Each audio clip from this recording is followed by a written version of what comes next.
Hi, everybody. Welcome back to Mountain Girl Myths, Lore, and Ghosts. I am Tara the Mountain Girl. I spent most of my life in the mountains in one form or the other. Now I live at the base of America's mountain, Pikes Peak, and I absolutely love it. So, funny enough, we are going to talk about Pikes Peak today and Garden the Gods, both of which I am very familiar. I used to actually work right alongside Garden the Gods, so I have my own experience that I'll tell you about in a little bit. But let's really get into Pikes Peak first. So, Catherine Lee Bates, as you know, wrote America the Beautiful. She was a Colorado college professor at the time, and she was on top of Pikes Peak looking down at the prairie below, and that's how she came up with the song itself. That was her inspiration and motivation, which I think is pretty amazing. And if you sit up there and look down, you can definitely see where she got inspired. It is a very, very impressive, beautiful sight. But little did she know that while she was sitting there, she was sitting in an area that was already known to be haunted. Some of the very first reports of hauntings on Pikes Peak came from the Native Americans. They would see balls of light float across the mountain itself, and they called them the lightning spirits. Now, explorers after them saw them, and they later described them as balls of fire getting thrown back and forth along the face of Pikes Peak.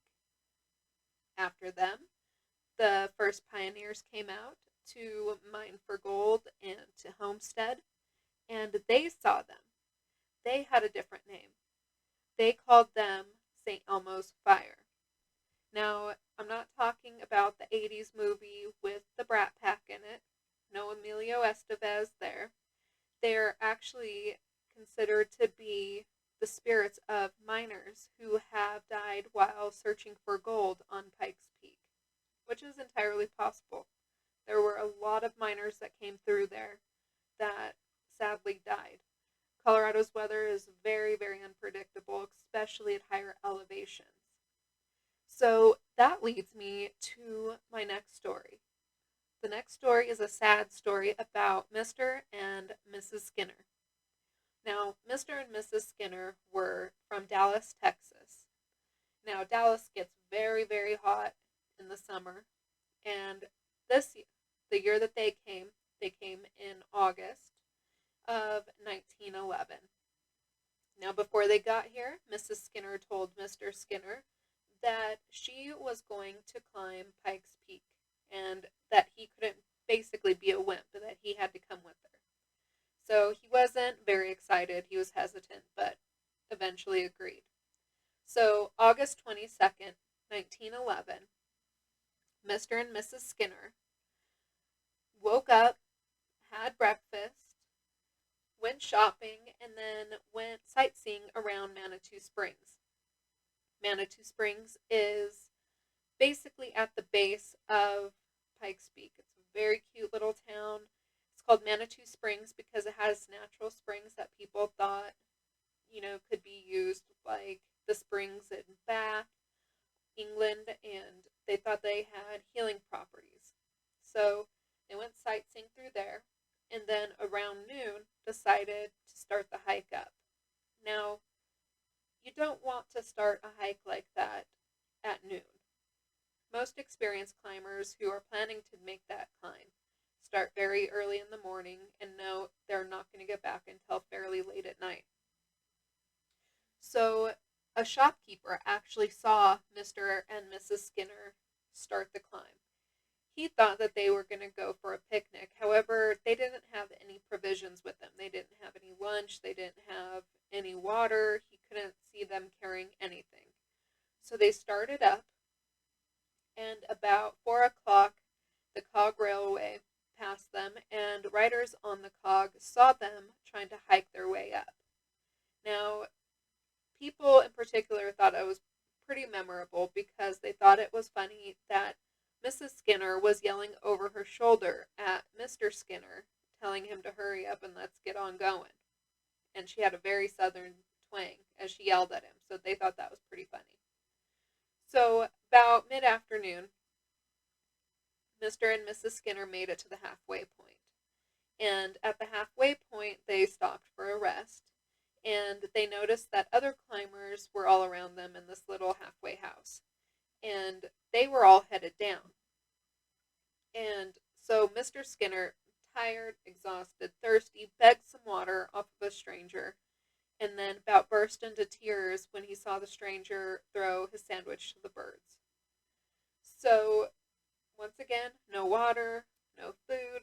They continued the hike up, even though they had warnings that the weather was changing and that they should head back down. Mrs. Skinner said, "Nope, I'm headed up." So they left the halfway house and kept climbing. And later on, a snowstorm picked up while they were at a place called Windy Point, and it turned into a blizzard, and their bodies were found the next day frozen underneath a boulder. It looked like Mr. Skinner had basically given up and had laid down under the boulder to fall asleep and basically freeze to death.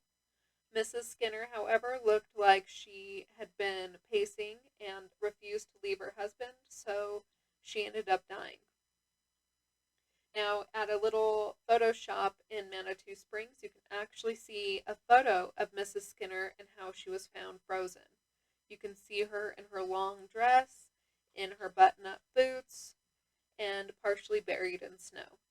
It's a very, very sad story. But they think that the fact that they were only a half mile from the summit when they perished was enough to cause Mr. and Mrs. Skinner to continue to haunt Windy Point.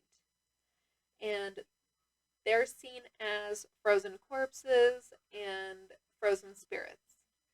So if you're ever up that way, make sure to stop off. There is now a little hut there that you can stop into and maybe take a break and relax for a while. So the next story we're going to get into is going to be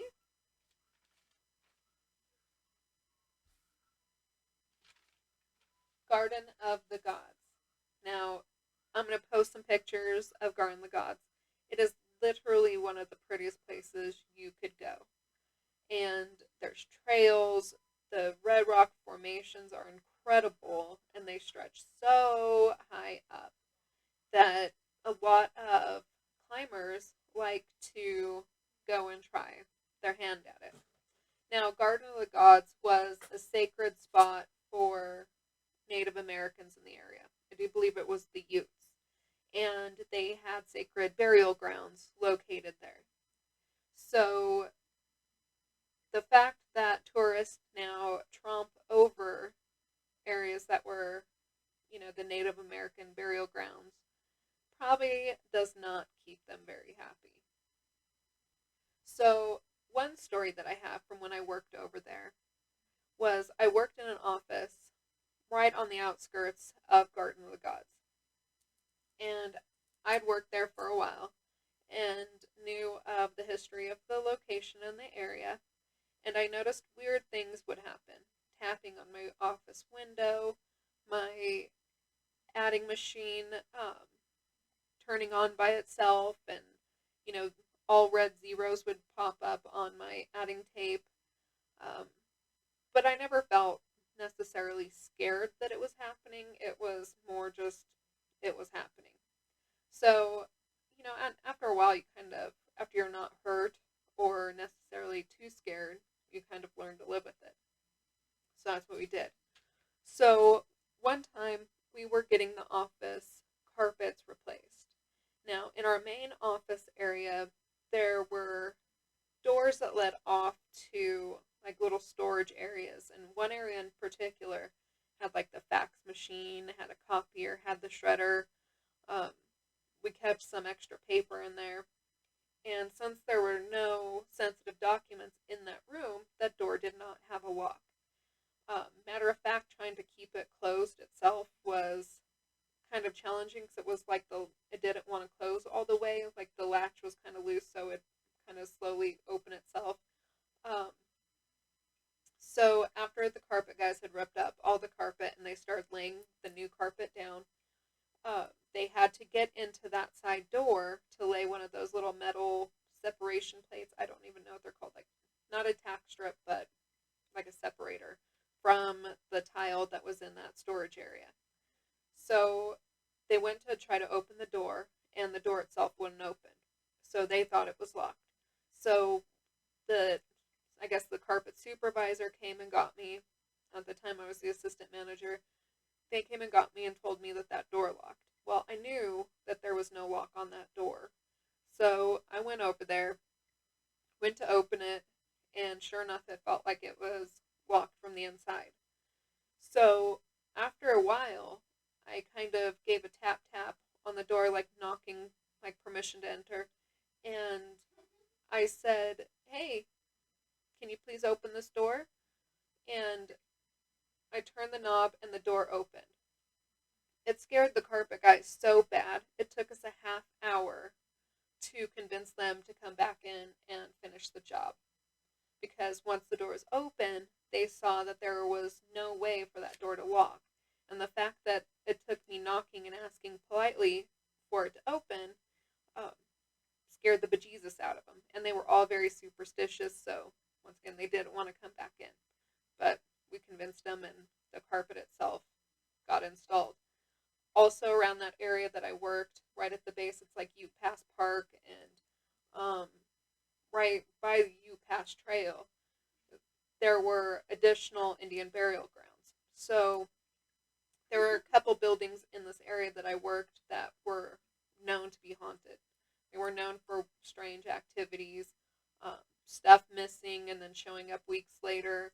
I used to get complaints to the office that I worked at saying that it was us coming in and moving stuff around in their area.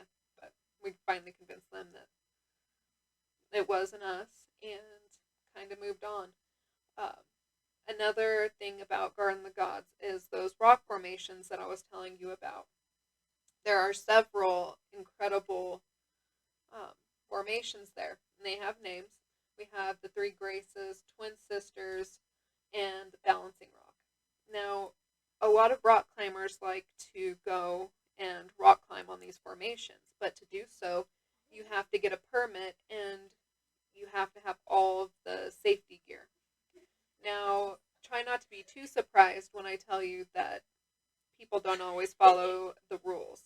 So, a lot of people, a lot of tourists will come and try to free climb, which means they don't have any of the, rock climbing gear, and they'll try to climb up the face of these. Now, it seems like every summer a tourist, tries to climb up and ends up falling. Um, and as you can imagine, not all of them are able to pass on and to move on. So the paranormal societies here in town have a field day going underneath those formations and, getting EVPs, they get pictures, they see stuff with their naked eye, they hear things that they aren't able to capture on, recordings or, on their voice recorders. So just the whole area when you go there has a very real sense of energy and of something more. So hopefully you all get a chance to come out here if you haven't, and if you do, please come and give Garden of the Gods and Pikes Peak a tour, hopefully not on foot and in late afternoon in August, because yes, it can snow here on the peak in August. So just be safe and don't be a stupid tourist and try to climb the formations because people fall off and die. So that's bad. But thank you. Hopefully you like this. Once again, this is something new that I'm going to be doing, and hopefully you enjoy enough to come back and watch more. All right, thanks. Bye.